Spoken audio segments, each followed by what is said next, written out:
Everyone, welcome to our YouTube channel. और आपकी जो फॉरेस्टर की सीरीज चल रही है उसका आज क्या है, नेक्स्ट टॉपिक है।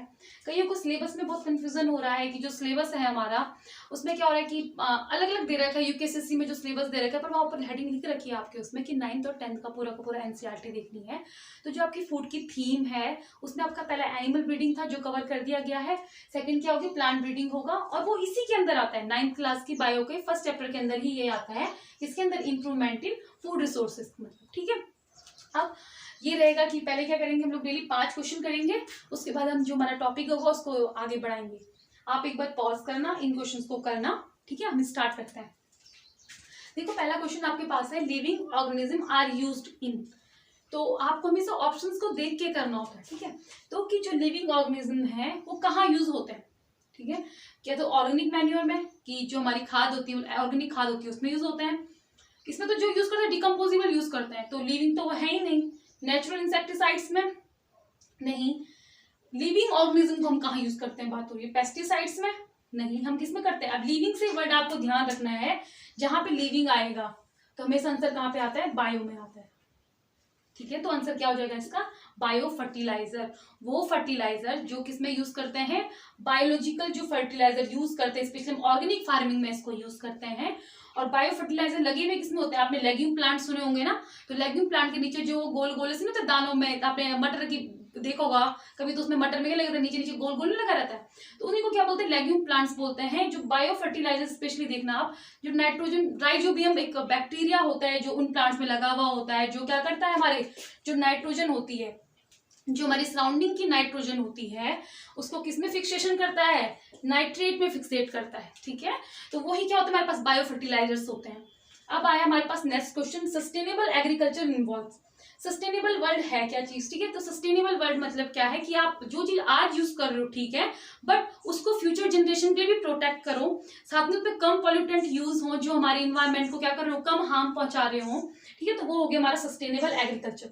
इसके बारे में आगे हम पूरा जानेंगे अभी, बट पहले हम क्या करेंगे, इनके बारे में देखेंगे, क्योंकि थोड़ा थोड़ा हम पे आइडिया आ जाएगा कि वर्डिंग वगैरह क्या है।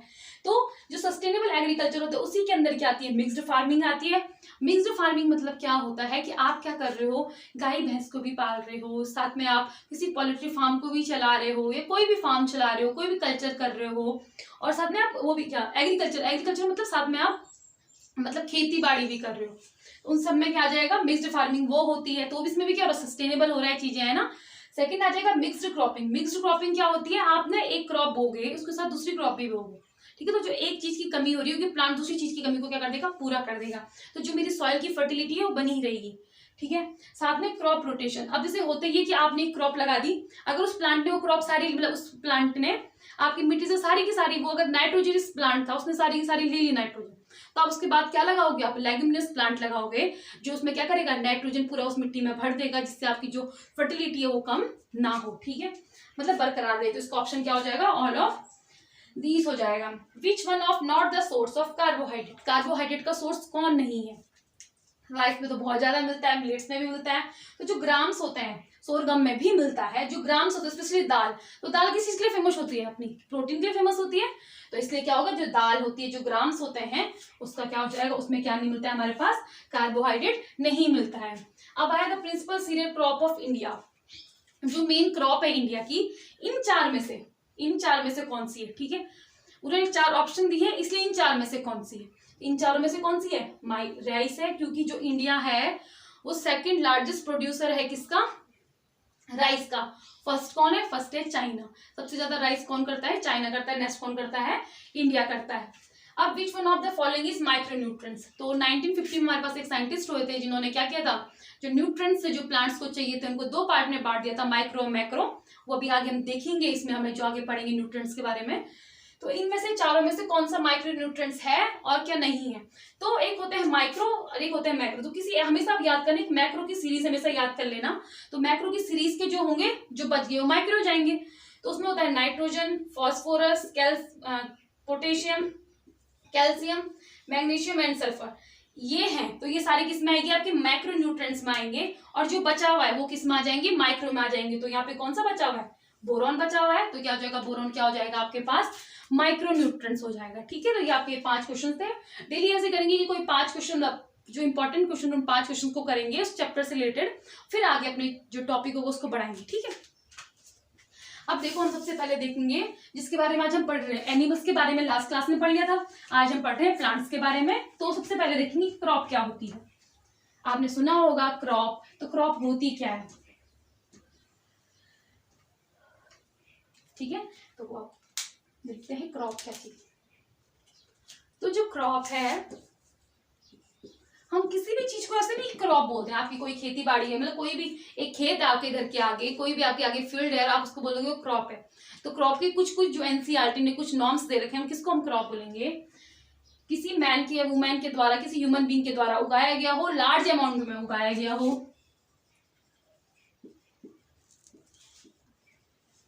हमें कोई प्रोडक्ट देता हो, और प्रोडक्ट देने के साथ साथ उसकी उस प्रोडक्ट में न्यूट्रिशनल वैल्यू भी होनी चाहिए, न्यूट्रिशन प्रेजेंट होनी चाहिए, न्यूट्रेंट्स या फिर न्यूट्रिशनल प्रेजेंट होनी चाहिए, न्यूट्रिशन वैल्यू होनी चाहिए, ठीक है। तो क्रॉप, हम किसी भी चीज को क्रॉप नहीं बोलेंगे, क्रॉप हम उसको बोलेंगे जो लार्ज क्वांटिटी में उगाई जा रही हो, साथ में लार्ज क्वांटिटी में उगाई जा रही हो, उसका जो प्रोडक्ट कुछ मिल रहा हो, ऐसा नहीं कि कुछ बोलते उसका प्रोडक्ट ही नहीं मिल रहा है। जैसे गाँव में कई जगह क्या करते हैं, चर्री होती है एक चीज है जिसको हम अपनी गाय को खिलाते हैं, वो बो देते हैं, ठीक है। तो वो ऐसे नहीं बोलेंगे कि वो हमने क्रॉप बोई हुई है, क्यों, लार्ज क्वांटिटी में तो बोई है, मैन ने भी बोई है साथ में, बट कोई प्रोडक्ट नहीं दे रही है, हम ह्यूमन बींग्स को कोई प्रोडक्ट नहीं दे रही है, और साथ उसकी न्यूट्रिशनल वैल्यू ह्यूमन बींग के काम पे नहीं आ रही है, ठीक है। इनडायरेक्ट नहीं देखेंगे हम लोग, सीधा डायरेक्ट देखते हैं, ठीक है। तो आगे की क्रॉप होती है। अब क्रॉप कौन कौन सी होती है, स्पेशली क्रॉप में देखेंगे हम लोग। जो क्रॉप होती है, जैसे एग्जांपल्स देख रहे हैं, ठीक है, टाइप्स तो बाद में देखिए, पर देखिए क्रॉप सीरियल्स हो गए आपके पास, फ्रूट्स हो गए आपके पास, ठीक है, और वेजिटेबल्स हो गए आपके पास, ठीक है। ये सारी सारी क्या आपके पास क्रॉप्स हैं, ठीक है। अब देखो इसकी थोड़ा सा आपको जानना है कि जो एनसीईआरटी में दे रखा है कि इंडिया में 70% लोग, ये डाटा याद रखना, इंडिया में 70% लोग क्या करते हैं, एग्रीकल्चर बेस्ड पे। तो हमारी वैसी भी कंट्री क्या एग्रीकल्चर बेस्ड की कंट्री है, तो 70% लोग क्या करते हैं, एग्रीकल्चर करते हैं। एग्रीकल्चर मतलब किसके बेस पे, फार्मिंग के बेस पे। बाकी 40% अमाउंट वही एग्रीकल्चर पीपुल 40% अमाउंट हमारी जीएनपी में भरते हैं, मतलब 40% अमाउंट एग्रीकल्चर का हमारी जीएनपी पे, ठीक है। जीएनपी मतलब ग्रॉस नेचुरल प्रोडक्ट, ठीक है। और जीडीपी में भी सबसे ज्यादा अमाउंट किसका ही होता है, हमारे एग्रीकल्चर का स्पेशली होता है, ठीक है। इतना था इसके बारे में, हिस्ट्री के बारे में। अब देखो एक वर्ड है आपके पास, सस्टेनेबल एग्रीकल्चर।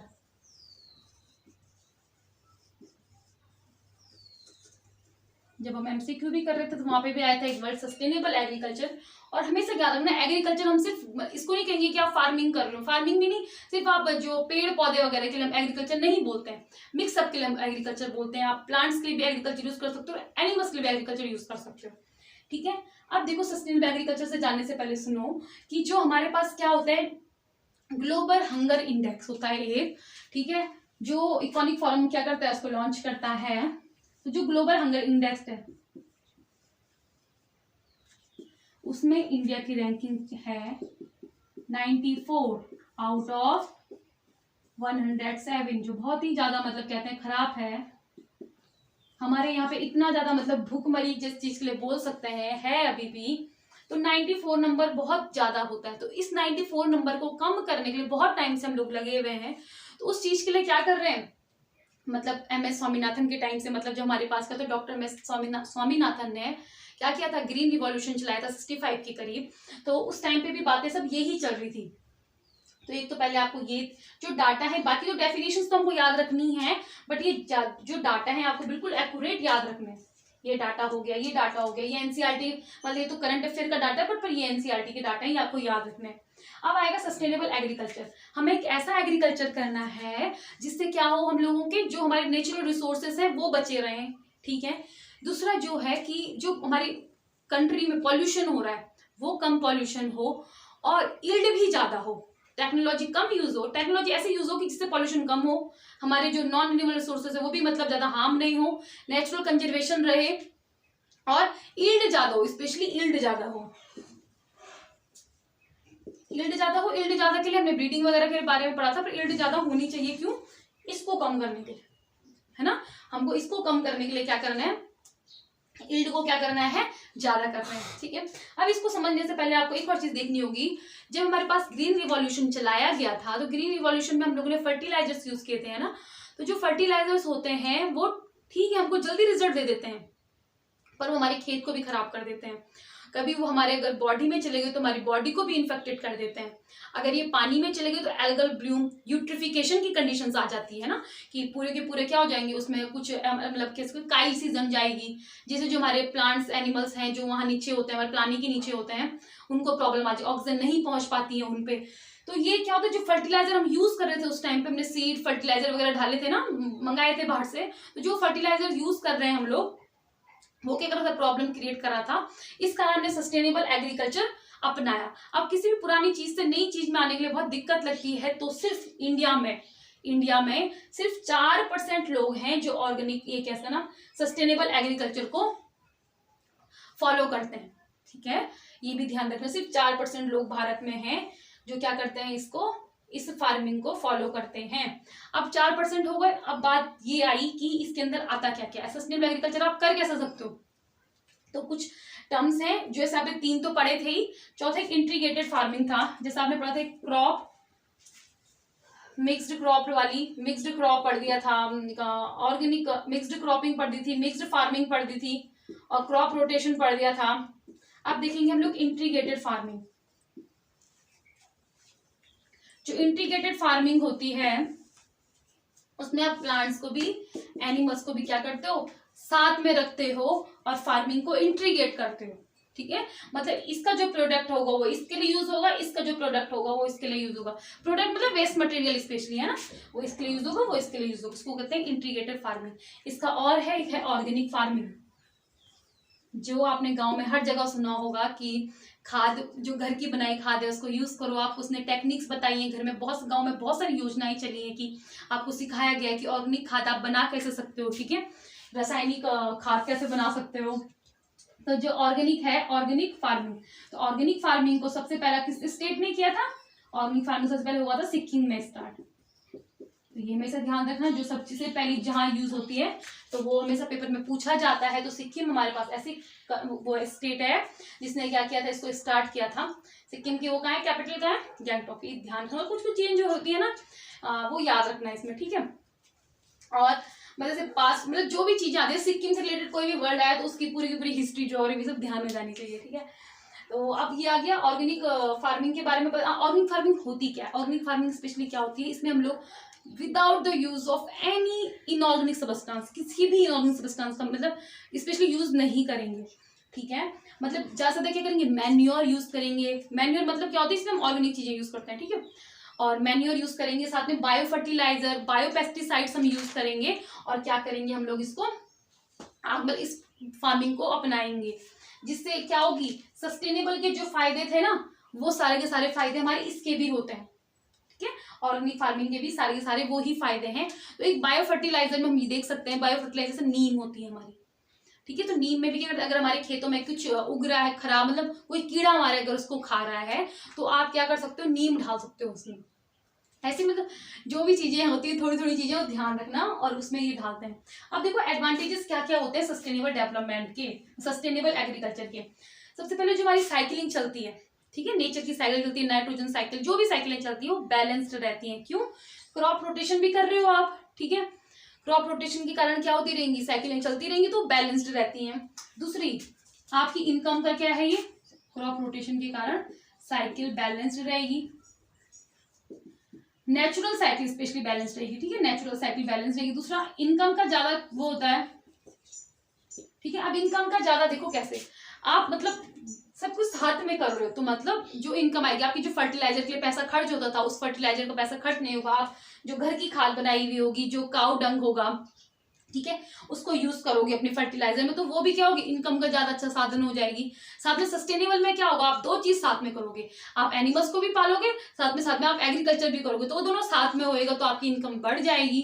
ठीक है, अब आ गया इनकम का हो गया, बैलेंस्ड हो गई साइकिल। ठीक है, बाकी मतलब जैसे क्या होते हैं, हमारी जो नेचुरल रिसोर्सेस हैं, ये भी लिख देना, जो नेचुरल रिसोर्सेस हैं वो कंजर्व रहेंगे, कंजर्व के साथ साथ प्रोटेक्ट भी रहेंगे, कंजर्व रहेंगे, प्रोटेक्ट रहेंगे। नॉन रिन्यूएबल सोर्स हम कम यूज करेंगे, नॉन रिन्यूएबल सोर्स को हम कंजर्व करेंगे। अब नॉन रिन्यूएबल जैसे कि आपका कोल आ जाता है, तो ये भी आप प्रोटेक्ट कर सकते हो, है ना। तो ये हो गया। और जो मेरा इन्वायरमेंट है वो भी क्या होगा, लेस पॉल्यूट होगा। ठीक है, क्या होगा, लेस पॉल्यूट होगा। अब लेस पॉल्यूट से मेरा मतलब ये था कि मतलब जो आप खाद वाद यूज करते हो वो नदी में नहीं जाएगी, जो खाद होगी वो अच्छी खाद होगी, है ना। जो मतलब क्या होगी, डिकम्पोज होके बनी होगी खाद, जो अगर खेत में भी रहेगी तो भी दिक्कत नहीं आएगी, अगर पानी में भी जाएगी तो भी दिक्कत नहीं आएगी। ठीक है, क्योंकि वो क्या होती है, सॉल्युबल होती है स्पेशली। इतना था इसके बारे में। आप देखेंगे क्रॉप के टाइप्स कौन कौन से। तो क्रॉप 2 टाइप की होती है, स्पेशली 2 टाइप की होती है, बाकी भी हम जेट क्रॉप के बारे में भी देखेंगे। क्रॉप 2 टाइप की होती है, रबी और खरीफ क्रॉप।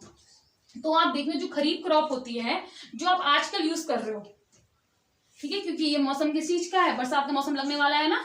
तो जो आप आजकल में लगाने वाले हो, क्रॉप आ गया। क्रॉप के 2 टाइप आ गए, एक आ गया खरीफ, एक आ गया रबी। ठीक है, तो जो खरीफ क्रॉप स्पेशली आप ध्यान रखना राइस का, और इसमें रखना वीट का। ठीक है, वीट का। देखो, जो खरीफ क्रॉप होती है वो कब लगती है, आप लगाओगे बरसात के मौसम में, है ना। जब आप जुलाई में, जब बरसात आ जाती है, जिसमें हम रोपाई करते हैं स्पेशली, तो जो खरीफ क्रॉप होती है वो क्या होती है, हम लोग कब करते हैं उसको, सोन कब करते हैं, जुलाई के मंथ में। ठीक है, अब उसको निकालते कब हम लोग, सितंबर अक्टूबर के टाइम पे। तो जो अक्टूबर के टाइम पे, अक्टूबर नवंबर के टाइम पे हम जब ढालते हैं, जो दूसरी क्रॉप को वीट बोलते हैं, मतलब रबी बोलते हैं, ठंडियों के मौसम की फसल बोलते हैं, वो क्या है हमारे पास, रबी है। और उसका एग्जाम्पल क्या है हमारे पास, वीट है। इसका एग्जाम्पल साथ में माइस, आजकल आप मूंगरी वगैरह भी बोलते हो, पी, मटर, कॉटन। ठीक है, जो भी आप लोग क्या करोगे आजकल, मतलब जुलाई के मंथ में, और आजकल आप बोने वाले होंगे जो भी फसल, वो सारी की सारी क्या होंगी आपके पास, स्पेशली खरीफ क्रॉप होती है, जिसमें पानी की ज्यादा जरूरत होती है। और जिसमें पानी की जरूरत कम होगी, नहीं चाहिए होगा, वो क्या होंगी हमारे पास, रबी क्रॉप होंगी। और इन दोनों के बीच में आप देखो, ये हम निकालेंगे कब, हमने निकाली है अक्टूबर, ये हमने जुलाई में बोना है, इसको अक्टूबर से ये चलती है मार्च अप्रैल तक। अब अप्रैल से और जुलाई के बीच का जो टाइम होता है, उसमें जो हम लोग जो भी फसल उगाते हैं उसको बोलते हैं जेट क्रॉप। और स्पेशली इसमें क्या क्या आ जाएंगे, कुकुम्बर आ जाएगा, कुकुम्बर मतलब खीरा आ जाएगा, वाटरमेलन आ जाएगा, मस्क मेलन आ जाएगा, जो भी है उसमें क्या आएंगे, जेड में आएंगे, जो हम क्या करते हैं इन दोनों टाइम पीरियड के बीच में जो भी फसल उगाते हैं। ठीक है, तो ये किसके बारे में था, हमारी क्रॉप के बारे में था। अब देखो ये क्रॉप के बारे में अब देखेंगे हम लोग, क्रॉप के जो इसका इंप्रूवमेंट कैसे करेंगे। ठीक है, इंप्रूवमेंट ऑफ क्रॉप, इंप्रूव कैसे करेंगे क्रॉप को।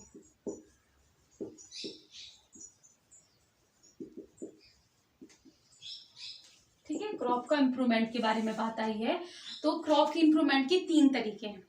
ठीक है, क्रॉप प्रोडक्शन मैनेजमेंट। अब इसका लास्ट वाला देखना, यही है क्रॉप प्रोटेक्शन आएगा, पर क्रॉप प्रोटेक्शन मैनेजमेंट, फिर आएगा क्रॉप इंप्रूवमेंट वैरायटी इंप्रूवमेंट। ठीक है, तो देखो क्या था, crop production management, crop variety improvement and crop protection management. अब क्रॉप प्रोडक्शन में क्या आएगा, स्पेशली आप कैसी टाइमिंग में बोते हो, आप उसको कितना न्यूट्रिएंट्स दे रहे हो, कितने अमाउंट का न्यूट्रिएंट्स दे रहे हो, कितना पानी दे रहे हो, किस टाइम पे दे रहे हो। ठीक है, तो इसके अंदर हम क्या पढ़ते हैं, 3 चीज पढ़ेंगे और आज हम इसके बारे में जानेंगे। ठीक है, बाकी क्रॉप जो वैरायटी आती है ना, जो क्रॉप वैरायटी में आती है कि आप इसकी ब्रीडिंग वगैरह कैसे करते हो। ठीक है, और यहाँ पे आप इसको प्रोटेक्शन मैनेजमेंट में क्या आएगा, आप इसको प्रोटेक्ट कैसे करोगे। ठीक है, तो यहाँ पे आ जाएगी प्लांट ब्रीडिंग के बारे में, हाइब्रिडाइजेशन वगैरह आ जाता है। ठीक है, इसमें आ जाएगा आप वीड से, पेस्ट से कैसे प्रोटेक्ट करोगे अपने प्लांट को। ठीक है, यहाँ पे आ जाएगी आपके न्यूट्रिएंट्स कैसे प्रोवाइड करा रहे हो अपने प्लांट्स को, इरिगेशन क्या कर रहे हो, इरिगेशन मतलब पानी प्रोवाइड करवाना, और जो लास्ट वन आएगा क्रॉपिंग पैटर्न, आप क्रॉपिंग के लिए पैटर्न कौन सा यूज कर रहे हो। ठीक है, मिक्स्ड फार्मिंग आती है आपकी, इंटरलॉकिंग फार्मिंग आती है, इंटरलिंकिंग फार्मिंग आती है, तो आप कौन सी फार्मिंग यूज कर रहे हो वो, ठीक है। अब एक एक करके पढ़ेंगे। सबसे पहला है क्रॉप प्रोडक्शन मैनेजमेंट में। आज हम देखेंगे स्पेशली न्यूट्रिएंट्स के बारे में और बाकी जो होगा वो नेक्स्ट क्लास में देखेंगे, ठीक है। तो जो न्यूट्रिएंट्स के बारे में है,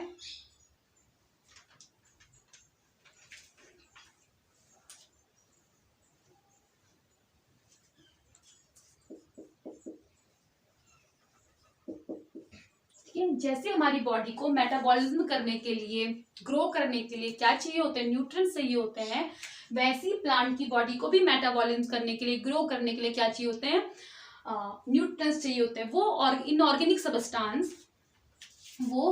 इनऑर्गेनिक सबस्टांस